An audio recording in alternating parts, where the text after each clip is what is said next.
comeremos, que beberemos, ou com que nos vestiremos? Porque os gentios é que procuram todas essas coisas. Pois vosso Pai Celeste sabe que necessitais de todas elas. Buscai, pois, em primeiro lugar o seu reino e a sua justiça, e todas essas coisas vos serão acrescentadas. Portanto, não vos inquieteis com o dia de amanhã, pois o amanhã trará os seus cuidados, e basta o dia o seu próprio mal. Amém, querido? Amém. Jesus nos diz: não fiquem se preocupando com o que você vai comer ou com o que você vai vestir. Isso é Jesus que nos fala. Isso não significa que nós não precisamos trabalhar. Não é nada disso. Jesus só está dizendo. Ele antes fala sobre os lírios dos campos, sobre as aves dos céus, a quem ele sustenta. Imagina nós, filhos dele. Então ele pede para nós não nos preocuparmos com isso. Que isso não seja motivo de inquietação ao nosso coração. Aquilo que nós havemos de comer e aquilo que nós havemos de vestir.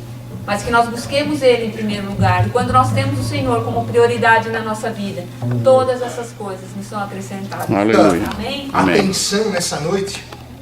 Eu sei que eu sempre tenho ela, mas eu tenho hoje uma palavra que ela está dividida em duas partes, bem distinta uma da outra, mas eu acho que Deus quer trabalhar isso nas nossas vidas. E antes de começar essa palavra, queria que tu abrisse em Gênesis 37. É de lá que nós vamos trabalhar nessa noite de hoje. É a história de José. Amém. E eu queria fazer dois acréscimos ao testemunho da Lili, um acréscimo e um acréscimo no testemunho do Dudu. Nós começamos a nossa aula na terça e nós só conseguimos resolver o problema do curso de inglês na quarta. Quando nós chegamos na terça, na verdade na segunda-feira, a aula não tinha começado ainda, mas eu fui buscar o sticker para colocar no carro e vi que a nossa nome não estava na aula de inglês. Mas ela disse para a gente ir na terça, quando começasse, falar no escritório central, que eles tiveram uma mudança de lugar. E na terça, quando nós vimos que o nosso nome não estava na lista do curso de inglês, não tem como a gente não ficar chateado, sabe? Puxa, não deu certo. Pô, não vou fazer inglês, estou preocupado, sabe? Ficar preocupado. Aí na quarta, a gente entende que nós só estávamos fazendo aquele curso porque Deus estava cuidando de nós, porque senão nós não íamos fazer nada. Então é só esse adendo que eu quero falar do testemunho que ele estava contando, porque de um dia para o outro tem dois sentimentos. Primeiro, de abandono, e o segundo, de nos regozijar e saber que Deus cuida de nós. E no Dudu, que quando nós entramos na galeria e o olho do dono da galeria estava brilhando, correndo sobre as telas, ele disse que aquela ali era a galeria pequena deles, que eles tinham outra que era a sede em West Barnstable, que era 5 vezes maior, mas que estava 1 hora dali. E ele perguntou se nós podíamos ir lá. Não preciso dizer que a gente botou todas as telas no carro e nos mandamos para lá. Era só esse adendo que eu queria falar. E que nós perguntamos para a dona da galeria, a esposa do Baal, que é Tiam, perguntamos para ela com quantas peças ela queria ficar, né? E aí ela olhou aqui, olhou ali, olhou as peças e assim, todas, eu quero ficar com todas, eu gostei de todas. Então eu tenho certeza que o Dudu vai estar iniciando uma nova fase na vida dele e uma nova fase na carreira dele. Amém. Amém. Gênesis 37. Dudu, pega uma aguinha para mim. Eu quero começar a ler, quero parar. Depois nós temos um texto longo pela frente. Eu não sei até onde eu vou chegar, mas eu queria que a tua atenção.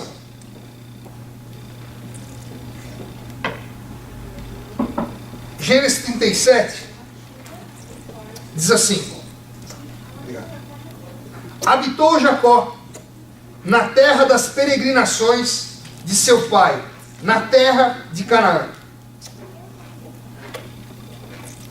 Esta é a história de Jacó. Tendo José 17 anos, apacentava os rebanhos com seus irmãos. Sendo ainda jovem, acompanhava os filhos de Bila e os filhos de Zilpa, mulheres de seu pai, e trazia más notícias deles a seu pai. Ora, Israel, Jacó, amava mais a José que a todos os seus filhos, porque era filho da sua velhice. E fez-lhe uma túnica talar, de mangas compridas. Vendo, pois, seus irmãos que o pai o amava mais que a todos os outros filhos, odiaram-no, e já não lhe podiam falar pacificamente. Até aqui a primeira parte. Amados, todos conhecem a história de José aqui? Se não conhecem, nós vamos estar acompanhando ou revendo.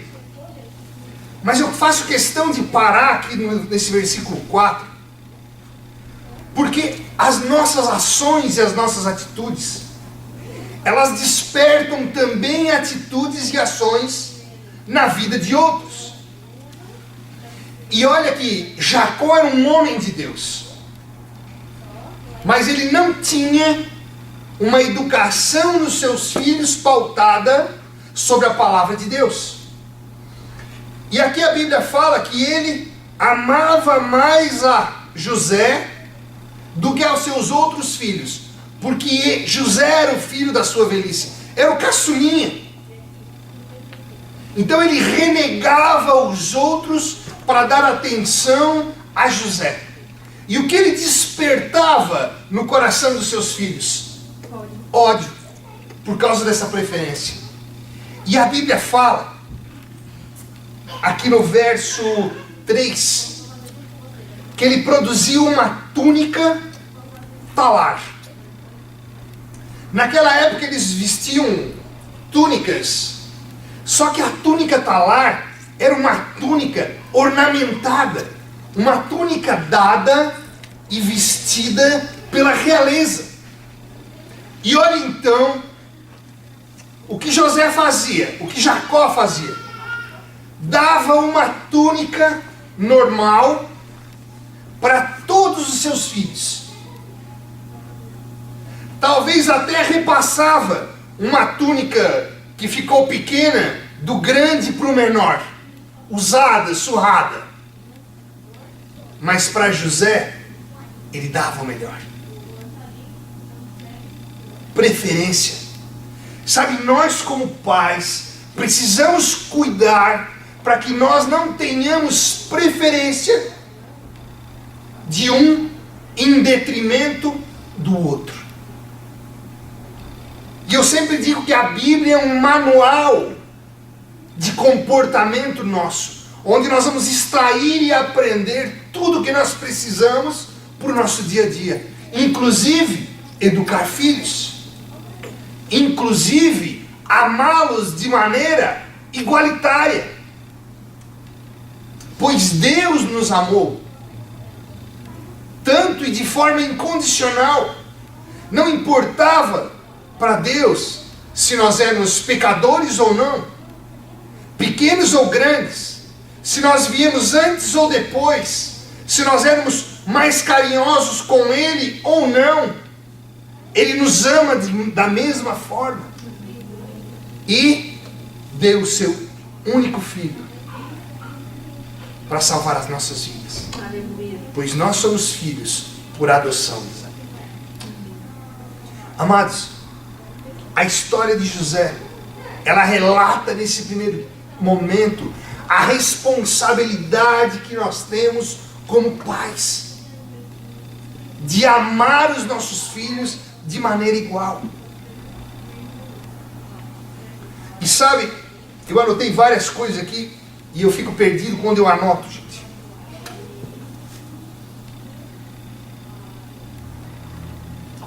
Desculpa, eu não sei anotar coisa.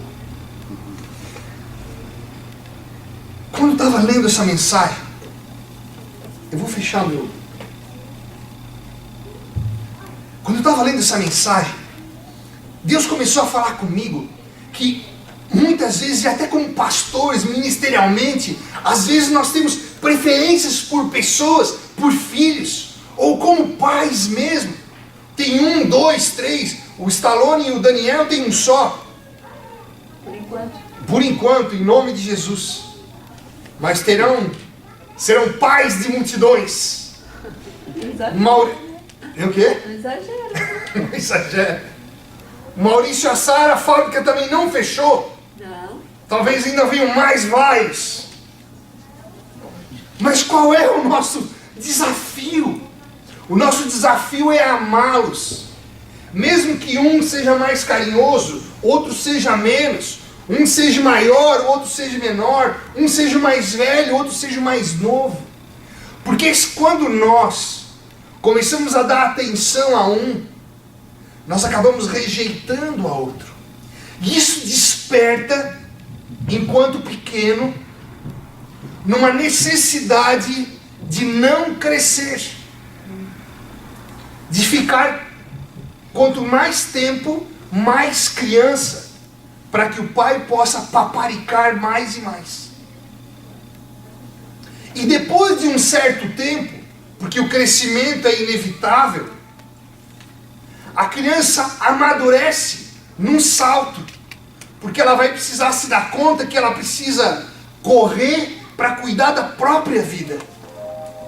E nós começamos a deixar, no crescimento dessa criança, lugares em branco. Ela não cresceu quando era criança, e depois, quando já era mais jovem, ela não teve o tempo da juventude. Ela amadurece rápido demais para cuidar de si. E nós vamos criar uma pessoa com problemas de personalidade. Nós vamos a criar pessoas com problema para se relacionar com outros. E olha que na vida de Jacó, ele despertava o ódio nos outros filhos. Tanto que nós vamos seguir na história de José e vamos entender que os irmãos tentaram tirar a vida de José. E só não tiraram a vida dele por causa de um irmão. De um irmão. E eu quero, quando estava lendo essa passagem, lembra da passagem do filho pródigo? O filho tinha tudo em casa, e aqui eu não quero entrar se ele era rejeitado ou não, mas ele simplesmente saiu de casa, pediu parte da herança, gastou tudo, estava lá cuidando de porcos e passando tanta fome que estava comendo alfarroba, comida de porcos, quando ele se lembrou que os servos da casa do pai dele tinham mais assistência e tinham uma vida melhor do que o próprio filho. O que o filho pródigo faz? Volta para casa. E a passagem de quando ele volta para casa diz que ele vem se aproximando de casa e de longe, o pai percebe que é o filho voltando para casa. E o que acontece? O pai vai de encontro ao filho. E quando eu vi essa imagem, na hora, me deu conta de quantas vezes nós nos afastamos da casa do pai, mesmo estando dentro. Quantas vezes nós nos afastamos de Deus, mesmo vindo no culto todos os domingos, mesmo cumprindo com os nossos compromissos religiosos, Religiosos que eu quero dizer, porque o Stallone faz o louvor, a Bruna faz o louvor, então todo domingo eles vêm e vão fazer o louvor. A Lili está dirigindo, a Ângela está dirigindo, a Bruna está dirigindo, o Dudu dirigindo, eu pregando, o Stallone pregando. Nós temos compromissos, e eu quero chamar a atenção porque mesmo com estes compromissos dentro da casa do Pai, nós podemos estar perdendo o rumo e nos afastando da presença dele. E quantos nem aqui estão, mas estão afastados da casa do Pai? E quando eu lia e via essa imagem do filho quebrando a cara lá fora, porque não tinha a presença do Pai, e retornando à sua casa, e o pai já olhava à distância. O pai correu ao encontro do filho. Sabe o que eu tenho visto? E sabe o que eu vejo e que eu espero? Que os nossos passos sejam de voltar à presença de Deus. Retornar àquele tempo em que nós vivíamos dentro da casa de Deus. Não estou falando de igreja, não estou falando dessa construção, mas eu estou falando da comunhão de estarmos com Deus, de nos alegrarmos na presença dEle, de orarmos com gosto, com sede, pelo simples fato de nós estarmos perto dEle. Não só contando com a mão e com as maravilhas dEle, porque depois quando esse filho, olha que eu ainda tenho todo José pela frente, olha quando esse filho chega em direção ao pai, e o pai vai em direção a ele, ele já dá o seu anel, ele já manda fazer um jantar. Então Deus tem muito mais para nós. Mas essa presença não é simplesmente para nós andarmos com um anel, nós comermos na presença dEle, nós sermos alimentados por Ele, mas por amá-lo. Sabe o que Deus fez ontem? Nas nossas vidas, na vida do Dudu, foi algo tremendo, tremendo. Mas não é porque Ele fez que nós o amamos. Porque se não tivesse feito, nós continuaríamos o amando. Nós continuaríamos amando.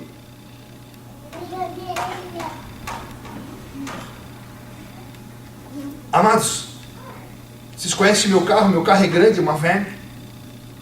Eu baixei os bancos de trás, da terceira fileira, da segunda fileira, para poder caber os quadros do Dudu. Não voltou nenhum. Nenhum. Os olhos do chinesinho brilhavam. Corriam para um lado e para o outro. Nós entramos em várias galerias lá em Provincetown. Eu não tenho olho clínico. Não sou um artista, apesar de que agora eu entrei no mundo da arte, porque eu fui promovido neste sábado a agente. A dona da galeria pegou meu telefone e disse: o senhor é o agente do Dudu, então eu sou agente de um artista plástico internacional agora. Eu e ele. Deus prepara tudo, faz tudo.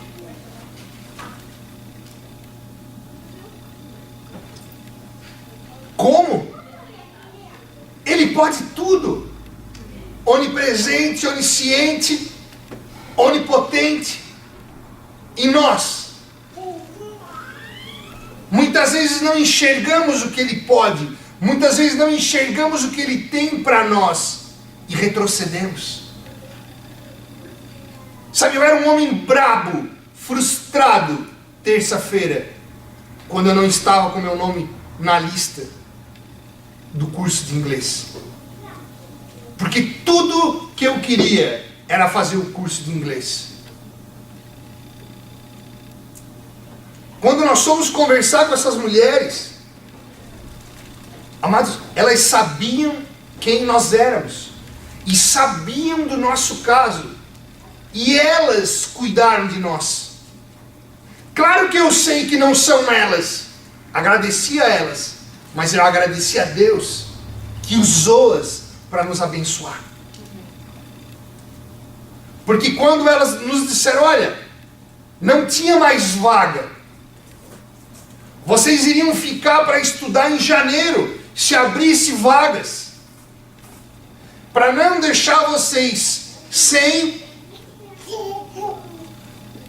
E vocês disseram que tinham interesse, nós colocamos vocês nesse curso. Eu quero dizer para vocês que terça e quarta, que foram os 2 primeiros dias do curso, eu aprendi inglês e conversei mais inglês do que todo o outro curso, que foi de 60 dias de conversação que eu fiz na biblioteca municipal. E nós ainda temos coragem de não confiar no nosso Deus.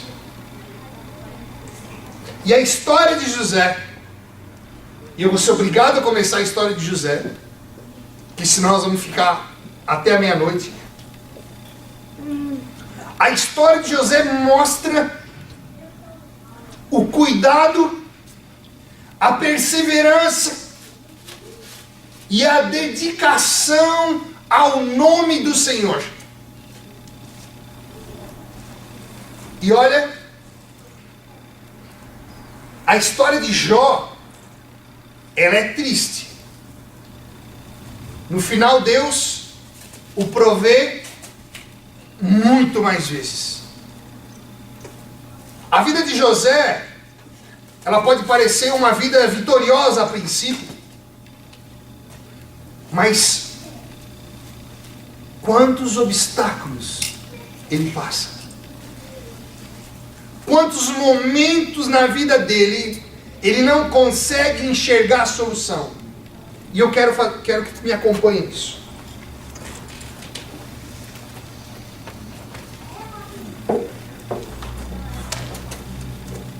Verso 5. Teve José um sonho e o relatou a seus irmãos. Por isso o odiaram ainda mais. Aí eu vou parar de novo. Amados, talvez Deus te dê direção. Talvez Deus te dê projetos. Talvez Deus te dê sonhos. Aprenda com quem você deve compartilhar. Porque existem pessoas que não estão prontas ou preparadas para te escutar. E que não só vão te escutar, como depois ainda vão interpretar mal, pensar mal, ou querer fazer alguma estratégia para te fazer mal. Boca calada. Se Deus não te mandar falar, não fala. É a mesma coisa quando tem pessoas que têm sonhos proféticos, que veem coisas relacionadas até a outras pessoas. Se Deus não te mandar falar, não diga nada. Guarde para ti. No momento certo, Deus vai revelar o teu sonho. Vai te mostrar o porquê desse teu sonho. Vamos lá. 6. Pois lhes disse, rogo-vos, ouvi este sonho que tive. Atávamos feixes no campo, e eis que o meu feixe se levantou e ficou em pé. E os vossos feixes o rodeavam e se inclinavam perante o meu. Pô, os caras tinham que ter ódio mesmo de José, sabe? O que ele disse? Eu vou estar em pé e vocês vão estar se curvando sobre mim. Os caras já não gostavam dele. O pai ainda incentivava essa diferença, porque amava mais José a eles. Talvez todos os dias eles colocavam as suas túnicas apagadas, rotas, e quando José chegava, estava com aquela roupinha de príncipe, aquela túnica de príncipe.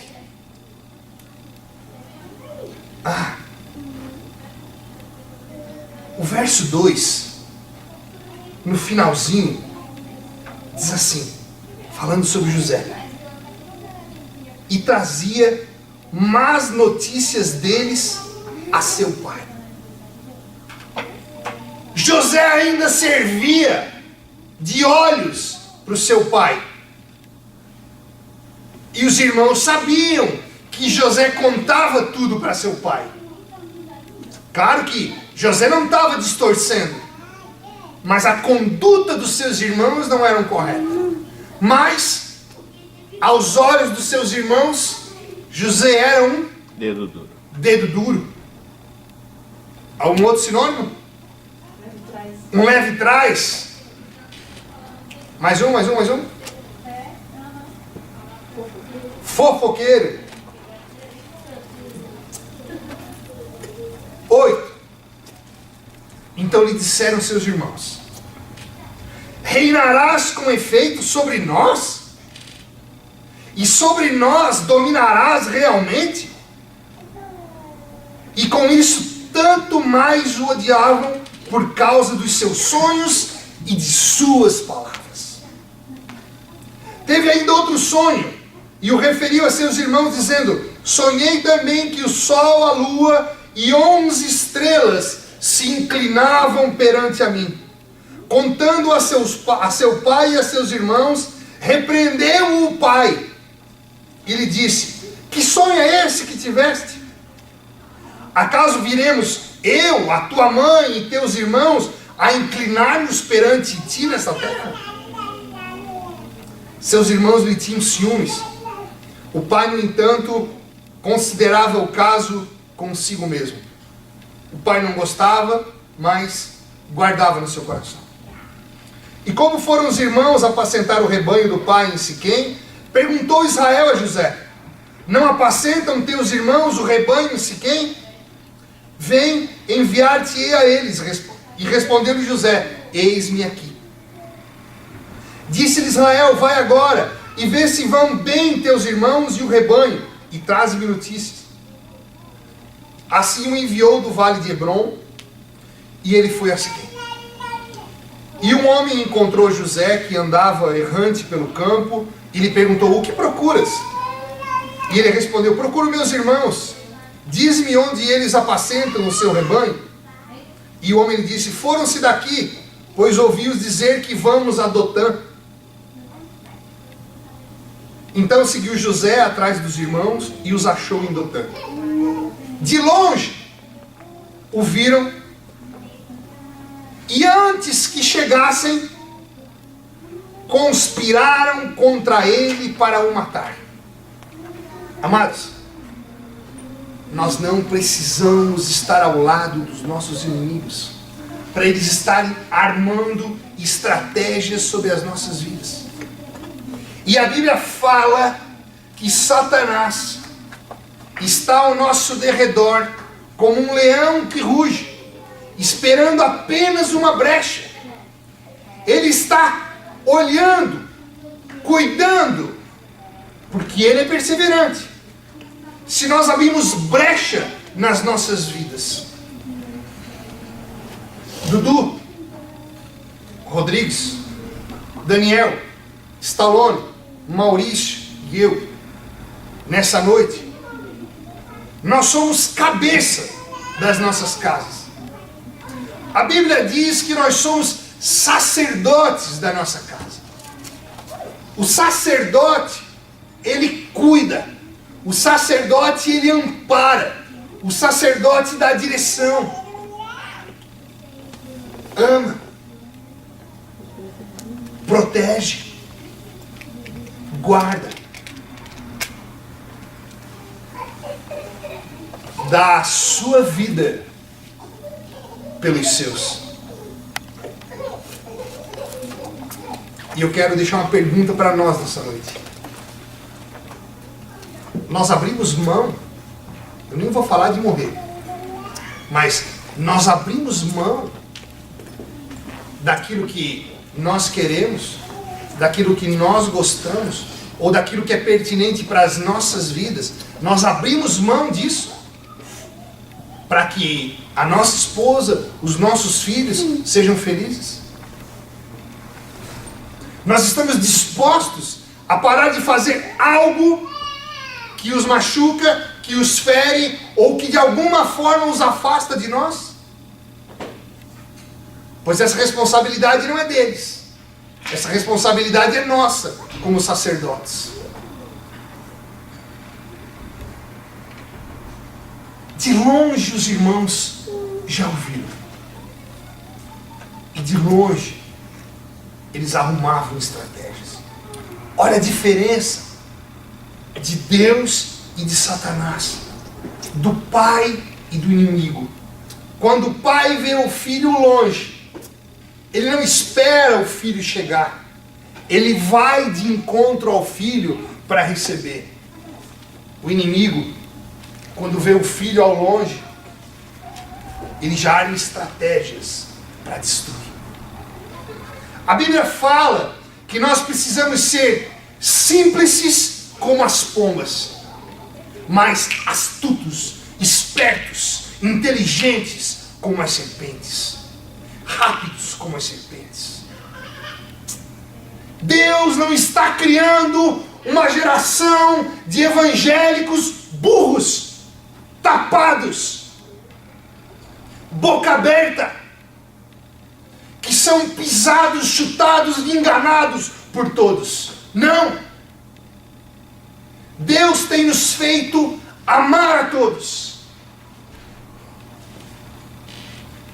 mas sermos inteligentes, astutos, espertos. Espertos no sentido de sermos rápidos em raciocínio e não de estarmos enganando e levando vantagem.